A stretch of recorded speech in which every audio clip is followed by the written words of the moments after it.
they conquered Eretz Yisrael, did they make Eretz Yisrael holy forever when they conquered it? Or was it only holy for the time that they will be in Eretz Yisrael? Meaning to say, let's say between the Beis HaMikdash, first Beis HaMikdash and the second Beis HaMikdash, anything that grew in the land of Israel, once they were in exile, was those products that grew in Israel subject to Truma and Maseh, those 70 years or not? Let's say they would export some of that stuff to Bavel. Would they have to take off Maseh? So it would seem that the Kedusha Rishonah was only for that particular time period. And therefore, let's say whatever they conquered during the time of David HaMelech, whatever parts of Israel conquered, so when the Yeshua and David, that had a status of, let's say that is whatever Yeshua has the status of Eretz Yisrael. But once we went out of Eretz Yisrael, once the Beis HaMikdash was destroyed, so the land of Israel lost its holiness. When did it get to regarding Truma and Maaseh? When did it get it back? It got it back when we came back to Oled Bavel, when we came back to Eretz Yisrael in the time of Ezra. Then only the places that Ezra reconquered had a status of Eretz Yisrael, of holiness regarding Maaseh, but what he did not conquer did not have a status of Maaseh. But our Gemara, the way Rashi learns our Gemara, we're referring specifically to the Beit HaMikdash area and Yerushalayim. When Shlomo HaMelech built the Beit HaMikdash, do we say from that time period, good morning, Mr. Haber, do we say that the Beit HaMikdash area that was sanctified, that became holy, Yerushalayim became holy, did that become holy forever? That even when we went into exile, when the Beit HaMikdash was destroyed, it still had a status of holiness or not? Meaning to say that there could be a difference between the rest of Israel and Yerushalayim and the Beit HaMikdash. It's possible that Eretz Yisrael, the rest of Israel, lost its holiness when the Beit HaMikdash was destroyed, and only regained its holiness when Ezra came back. But regarding Yerushalayim, Jerusalem, and the place of the Mikdash, that holiness never left. Here we're making it, the Ravid questions this to make a difference between Jerusalem and the Mikdash and the rest of Israel. But the Rambam says there is a difference.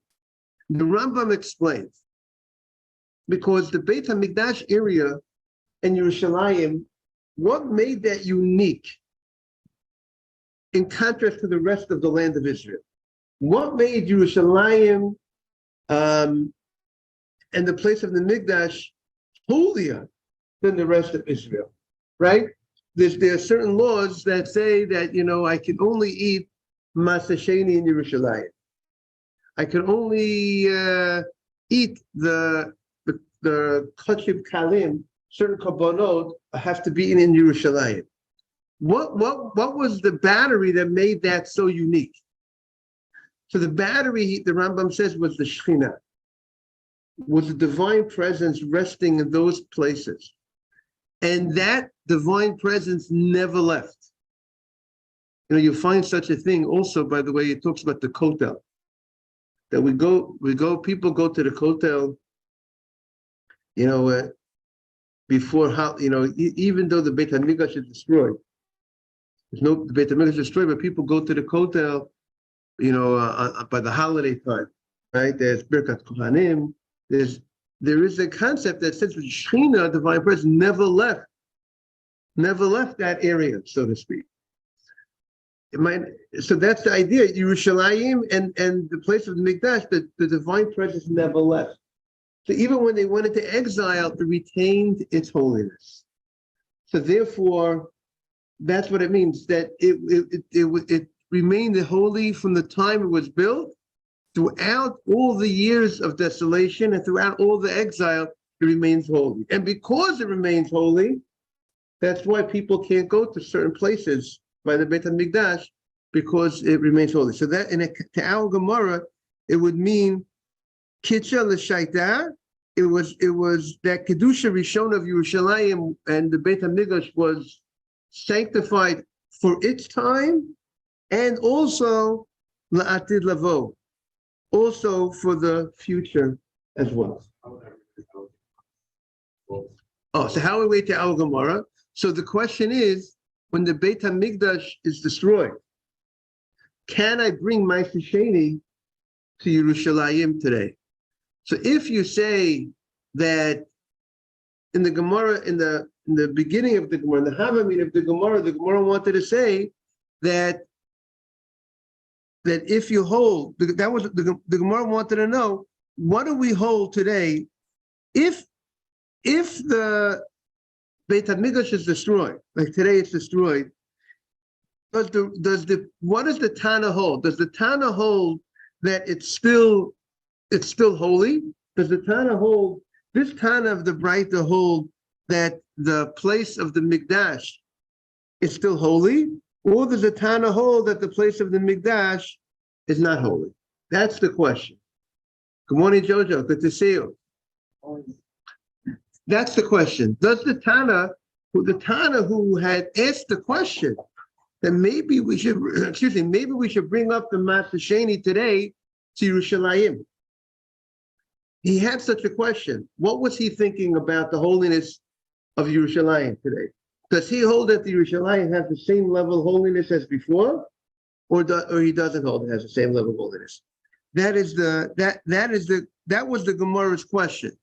The Gemara wanted to know, the Tana, what does he hold regarding the status of Jerusalem today? What does he hold regarding the status of the place of the Beit HaMikdash today? Does he hold that it retained its holiness? And therefore, because it retained its holiness, therefore he is suggesting, he's asking, maybe you should bring your Matzah Sheni to Yerushalayim today. And then he comes to a conclusion that for some reason you don't bring the Matzah Sheni today, because even though it might have its holiness, but it's still the fact that the Beit HaMikdash is destroyed. Maybe it's not called L'fnei Hashem. Maybe it's not. You're not in the level of in front of Hashem when the Beit HaMikdash is not around. So therefore, even if it's holy, but it's still possible, you should not be able to eat the Matzah Sheni, because the Matzah Sheni, just to remind Joe, that to say the Birkat Torah before, beautiful. But maybe even if it's holy, talking Jojo about the place of the Mikdash and Jerusalem today, even though it's holy, so then what's the question? Of course, I should be able to bring the Matzah Sheni to Yerushalayim, but maybe there's another point that the Torah talks about. Matzah Sheni has to be eaten in front of Hashem. So when the Beit HaMikdash is not around, so maybe it's not perhaps one side of the coin might say it's not called L'fnei Hashem. You're not in front of that level because there's no existence of the Beit HaMikdash. Yes.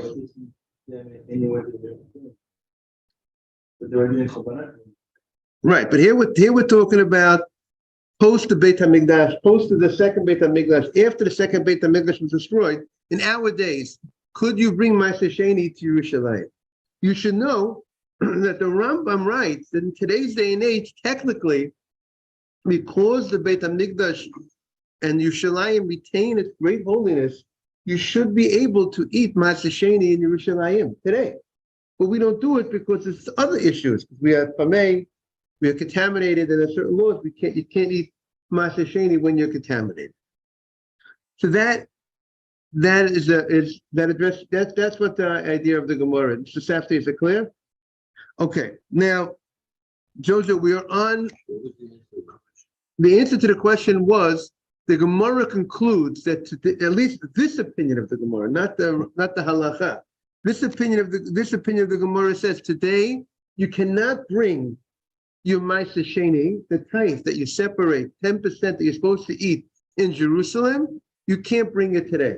You don't bring it today to Jerusalem. What you would do with it is you would redeem it onto a coin, and then you would be able to eat the food once you redeemed it, because you removed the sanctity of the produce onto the coin, and now the food became mundane food. Now it doesn't have all those restrictions, and you can eat it. Now the coin the Ma'aser Sheni went onto the coin, and now the coin, because you can't buy Ma'aser Sheni today, because you're going to be a tamei, so we dispose of the coin. That will be what we do with it. Well, now the Gemara said, how do we know that today, according to this opinion of the Gemara, that we will not go ahead and bring Ma'aser Sheni to Yerushalayim and eat it in Yerushalayim? What's the source? The Gemara said yesterday, that's how we ended yesterday. What is the source so that we don't take that tithe and bring it to Yerushalayim today? What is the source? So the Gemara says the source is that the Torah groups together Ma'aser Sheni and Bechor. And the same way the firstborn will not be able to go ahead and be brought today. You can't bring the firstborn today you can't create a offering today of the firstborn. So too, you can't go ahead and bring your Ma'aser Sheni today, because the fact that the Torah groups it together says that this has the same law as that. When you group something together, the Gemara refers to this here it calls it a hekesh. The Torah compares this to the other. By putting it together, when you group something together, like you're saying, you're creating a category that they have the same laws as each other. That's the point of grouping these two laws together. So the same way the firstborn, you will not eat the meat of the firstborn today. So too, you will not be able to bring the Ma'aser Sheni today. And the Gemara explains, now the way our text of our Gemara has it, is Tosafos has a different text in the Gemara, but we'll follow the text that we have that Rashi goes with. That the holiness of Yerushalayim and the Beit HaMikdash doesn't apply today. It's not holy today. And therefore, because it's not holy today, so if you have a firstborn, if you have a firstborn animal that you gave to the Kohen, and you went ahead and you sprinkled the blood on the altar, on the Mizbeach of the firstborn animal, while the Beit HaMikdash was in existence, before the Beit HaMikdash was destroyed. And then the Beit HaMikdash was destroyed. Let's say the Beit HaMikdash was destroyed in the afternoon, which it was destroyed. It was destroyed late afternoon. Can I eat the meat of the firstborn after the destruction of the Beit HaMikdash? Can I eat the meat of the Beit HaMikdash that was destroyed? So we say you cannot eat the meat of the Korban, morning he said, of the Beit HaMikdash that was destroyed. Why can't you eat the meat of now the meat needs to be eaten in Yerushalayim. Why can't I eat the meat in Yerushalayim? Because the Torah says, the Torah compares the Torah compares the meat to the sprinkling of the blood on the Mizbeach. But the Torah says, the Saram Yelach, it says the blood you sprinkle, and after you sprinkle the blood, then the Kohen can eat the meat. The Torah connects the sprinkling of the blood to the eating of the meat. So therefore, the meat has to be at a time that you could sprinkle the blood. So if the Mizbeach is down, you will not be able to go ahead. If the altar is down, you won't be able to go ahead and process the korban. So too, you can't eat the meat. So we have a halacha that says that if the Beit HaMikdash was standing this morning, and that was destroyed in the afternoon, and you had processed, you had brought an animal, you brought the firstborn, you slaughtered the animal, you brought the blood on the altar. Now the Beit HaMikdash is destroyed. What's the law? The meat of that korban cannot be eaten. So too we compare. So we say the same thing by the Maaseh Sheni. We're comparing Maaseh Sheni to we're comparing Maaseh Sheni to the firstborn because we have a double hekesh. We have the Torah. First, the Torah compares the meat of the firstborn offering to the blood of the firstborn offering, which means to say the meat, the window of opportunity to eat the meat is when you could sprinkle the blood on the altar. If you can't sprinkle the blood on the altar, the mizbeach is down, so too you can't go ahead and eat the meat. That's comparison number one, the meat to the blood. Morning, Simon. And now that we learned out law number one, that you cannot eat the meat that remains from the korban, from the firstborn animal, now we make a second hekesh. Now we have another comparison in the Torah. The Torah also compares Maaseh Sheni to the firstborn. So we have two comparisons, two groupings that are working together. Joe, you came to a very heavy Gemara. Good morning, Simon. It comes into a very sophisticated, complex Gemara. We have first, we learn out a law by the firstborn animal first. What law do we learn? You can't eat the meat of the firstborn animal if the Beis HaMikdash was destroyed. You can't eat it because since you can't process the offering at this time, because the Beis HaMikdash is down, you can't eat the meat. And then once we learn that halacha, we're going to learn another halacha. We compare, because the Torah also groups together Maaseh Sheni. It groups together similar to what? To the firstborn. So if the firstborn would not be able to be eaten, the meat of the firstborn, so also the Maaseh Sheni, in today's day and age, when the Beit HaMikdash is down, the Maaseh Sheni also is not able to be eaten. Okay? Why can't you eat Maaseh Sheni today, according to this opinion? Because it's similar to the firstborn. That's the conclusion of this opinion of the Gemara, right? Not the halachat necessarily. Because the Rambam says, because people have another text in our Gemara, which the Gemara says the holiness remains intact. And others would say that you would actually be able to eat Maaseh Sheni in Jerusalem today, except there are technicalities. There's certain technicalities why we can't eat the Maaseh Sheni in Jerusalem. What do you say? So they were not, maybe they don't have the tradition of that hekesh. Maybe they only have the first hekesh, not the second. They might not have that Maaseh Sheni hekesh. So look now. The Gemara today on 19a and 19a 4, on the second side, the right side, second paragraph to the bottom, has a side question. What's the side question? The question is, can something that's learned in a hekesh, in a comparison, could you double dip on a hekesh? Could you, good morning, Jaime. We are on 19A4. And on the right, and the second column, 19A4. What is the issue here in the Gemara? The Gemara now is independent of anything we learned until now. It's a side, meaning it's a side question. It's a general question. And then the Gemara is going to have to explain why our Gemara doesn't fit into that category. The Gemara asks, "V'chi davar halamed behekesh chozeh umalamed behekesh."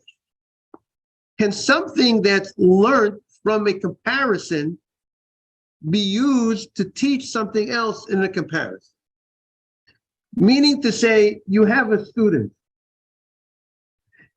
meaning you have something, we'll call this something called the lamed, something that you learn from, and then there's the thing that you're learning, the new law, and then you have the malamed, the teacher.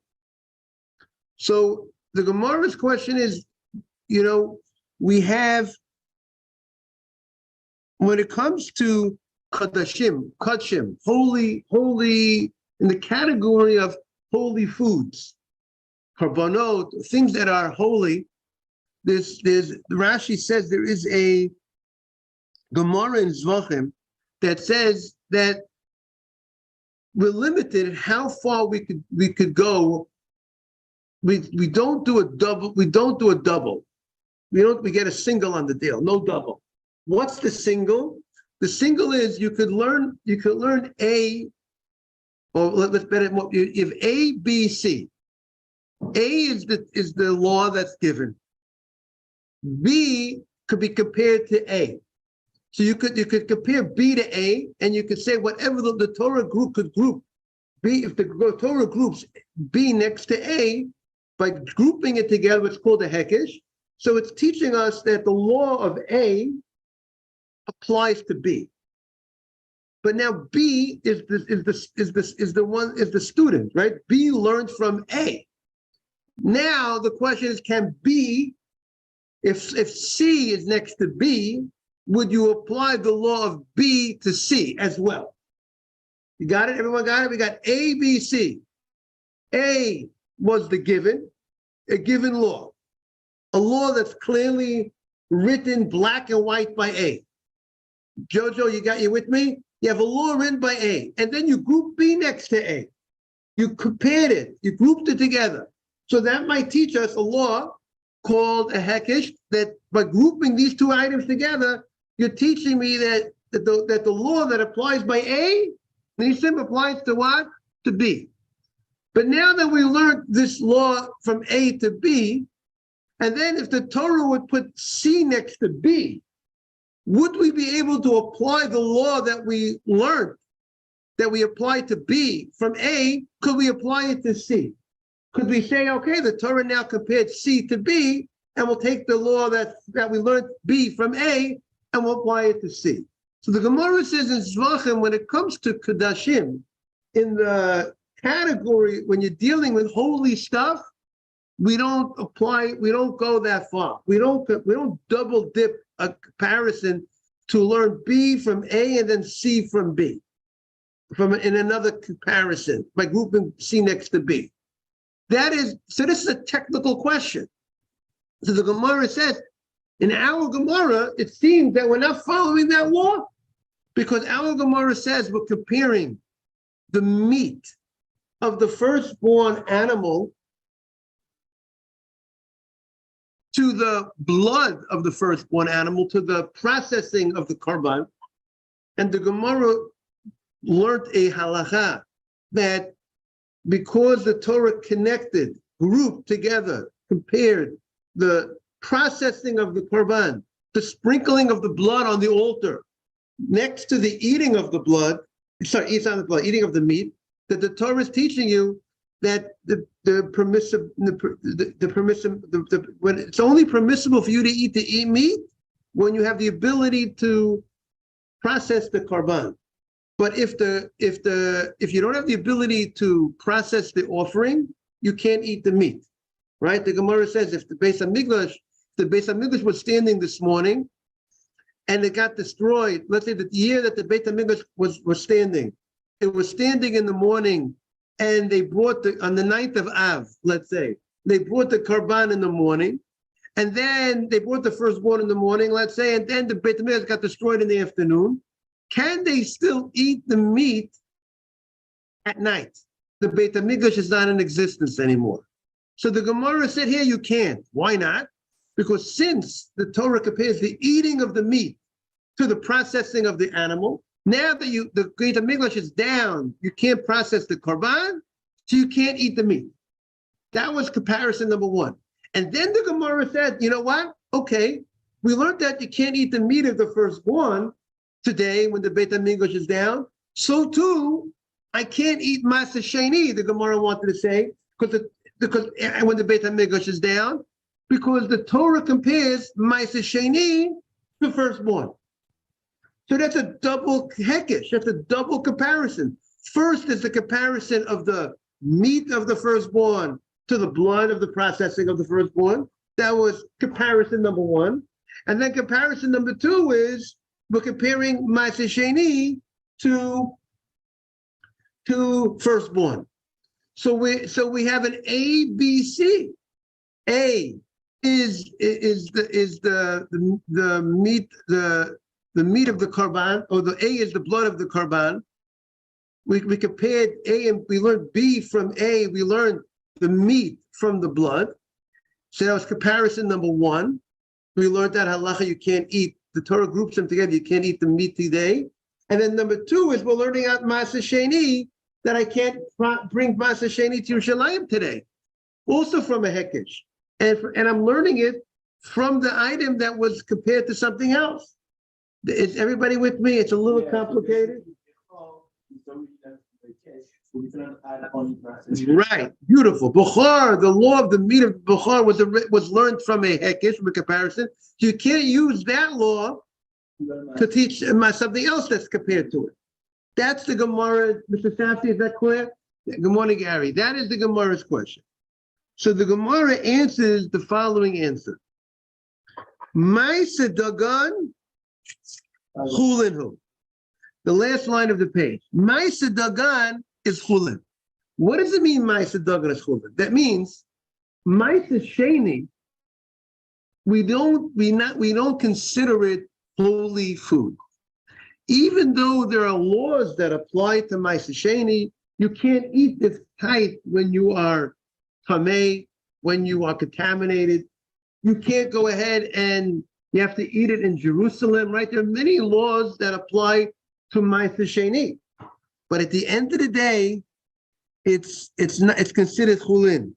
It's considered chulin because at the end of the day, it could be eaten by anybody, but it could be by anybody. It could be eaten, and the Gemara, it's not the same level of kadashim, things that are brought to the Beit HaMikdash that have that level of holiness. And therefore, even though there are certain laws that apply to it, it doesn't make it, if you compare to, let's say, other animals, good morning, there are many things that we bring in the Beit HaMikdash. This is not one of the Beit HaMikdash, it's just in Yerushalayim. And it's not like Bikurim. Bikurim is Truma. It's like Truma goes to the Kohen. This belongs to everybody. So the Gemara says we're going to categorize Ma'aseh Sheni. It's not on the level of Kadashim, like Karbonot. That which we say you can't double dip, so to speak. You can't learn B from A and C from B. By two, you can't. The Gemara wants to say you can't compare by the subject of holy foods, by Kadashim. If you compare something to something else, and therefore you learn a new law, that new law that was learned as a result of a comparison cannot be used to teach for something else that's compared to that item. That's what the Gemara says by Kadashim. But since this is Chulin, the Gemara is saying, since Ma'aseh Sheni is not that level of holiness of the Karbanot, therefore, it's that rule that you can't double dip a hekesh, you can't use a comparison in that case, doesn't apply. That rule that you can't be used as a double is only regarding holy foods, kadashim. But this is not holy foods. So therefore, you could compare the meat of the korban to the blood of the korban, and then once you compare that and you learn out that you cannot eat the meat of the firstborn today, then you could use that to teach a law by Ma'aseh Sheni, by the fact that Ma'aseh Sheni is compared to that. Even though it's a second hekesh, it's a second grouping together, but Ma'aseh Sheni, being that it's not holy, you could learn this from that. So that's what the Gemara says. So now the Gemara questions this answer. What's the Gemara's question? Now we're turning the page. Mabruk, Mazel Tov. Hanicha, this is true. Hopefully we'll make a see him. It's going to take us another at least a month or so We have at least a month, it was probably 6 weeks. Before Pesach, Pesach Hashem will have a siyum before Pesach. Everyone's invited. Hanicha lamad. Now we're turning the page. Hanicha lamandi ama bata lamed azina. When we want to this rule again, just to remind everybody what the rule is, we gave an example of A, B, and C. If I have a law by A, and the Torah groups B next to A, that's called a hekesh. If the Torah compares B to A, we could learn that we have a concept called hekesh. When the Torah grouped something together, it grouped it together for a specific reason. To teach us, as long as that's the tradition, that the reason why it grouped it together was to teach us a law to apply what the law of A should apply to B. That's why you grouped it together, right? Yeah, let's say on an apple, you say a bar creates, and then you group together an orange, a pear, and grapes. Why do you group all those things together with the apple? Because they all have the same bracha. They're all a bar creates. I grouped it together, right? So two, by the way, the bracha achrona on the grape is different than the bracha achrona on the apple and the pear. Bracha achrona on grape is the ala eitz. It's a special, special bracha achrona on grapes. But the 7 speeches of Israel have a special bracha achrona. But getting back to our point, if you teach us A, the Torah tells us law A. We could, and then the Torah compares B to A, we could learn B from A. But we said, I can't, then if the Torah groups puts C next to B, we can't learn what applies to B to C, because that means we're using something B that was learned from a comparison, and now using a new thing to compare it to that thing that was learned from a comparison. And the C, you can't learn C from B in a comparison, since B was only learned from a comparison. Maybe the idea is it's something that it's weaker, something that was not the original teacher, was just something that was learned from that, can't go that far to extend to something else. Good morning, Mr. Shetrit. It's good to see you. So the Gemara says there's a specific law when it comes to holy foods by Kedoshim. By Kedoshim, we can't do a double hekesh. You can't say the Torah compares B to A and then C to B, and I'm going to extend the law to C from B when B was only learned from a comparison. But that's and we said that only applies to holy foods. But if it's non-holy foods, you have a right to learn out a double comparison, a double grouping, which would mean if, let's say, something is not holy, the Torah teaches us a law by A. Tells us a certain law, a certain din by A. And then the Torah connects B to A, group B next to A. Why does, there's a famous hekesh in the Torah compares divorce to marriage. And we learn out, why is the Torah grouping divorce next to marriage? The Torah talks about a lady gets divorced and then she gets remarried. So the Gemara says, why did the Torah group connect the dots? Marriage to divorce? The same way divorce is done through a document, a get. There was only one way to divorce a Jewish woman is through a get, a kosher divorce. So too, we could learn out that one of the ways, there's many ways to marry a woman. There's 3 ways that you could marry a woman. You could also marry a woman using a document, a shtar. That means if you write in the document, you are betrothed to me with this document. We don't do that. We use a ring. We marry a woman through a ring. We give her a ring. Before we give her a ring, we say Hariyam Mukadeshet Li.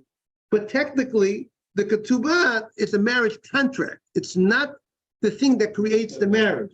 The thing that creates the marriage is when you give that ring to your wife. That's what creates the marriage. And before you give the ring, you say, "Hi, Miss." But technically, one of the 3 things that you can get married with is by giving her a shtar, by giving her a document and saying you're married to me, and she accepts the document. It doesn't cost you anything. The ring costs you something. It's cheaper on the deal. So that's right. Maybe we show you that we don't want. Maybe that's the minhag Yisrael. What do you say, Gary? Right. So maybe the Jewish custom is that we want to show with the wife that we're not cheap. Therefore, we give her a ring. Also she's not gonna. I don't know if she's gonna carry the document with her wherever she goes, but the ring she wears with her, she always remembers. She remembers she's married. Everyone else knows that she's married.